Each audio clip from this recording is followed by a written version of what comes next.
బాహుబలి కథను రాజమౌళి 100% నమ్మితే ఆయనని ప్రభాస్ 200% నమ్మాడు. అందుకే ఈ ఇద్దరు ఒక తపస్సులా, ఒక యజ్ఞంలా ఈ సినిమాని పూర్తి చేశారు.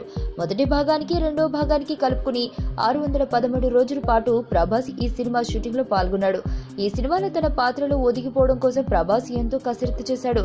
ఈ 2 భాగాలు పూర్తయ్యేంత వరకు ఆయన మరో సినిమా చేయలేదు. తన పెళ్లి విషయాన్ని కూడా ప్రభాస్ వాయిదా వేసుకుంటూ వచ్చాడు.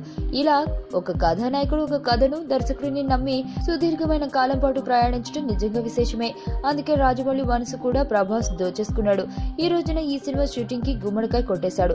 ఈ విషయం అందరికీ తెలిసిందే. అయితే ప్రభాస్ తదుపరి సినిమా ఏది ఉంటుంది అనే దాని మీద తీవ్ర డిస్కషన్లు జరుగుతున్నాయి. సుజీత్ సినిమా ఎప్పుడు మొదలు పెడతాడు అని అందరూ ఆలోచిస్తుండగా మరో ప్రక్క ప్రభాస్ ఇప్పుడు బ్యాంక్ ఎగ్జామ్స్ రాయడం మొదలు పెడితే బాగుంటుందని కొందరు సరదాగా వ్యాఖ్యలు చేస్తున్నారు.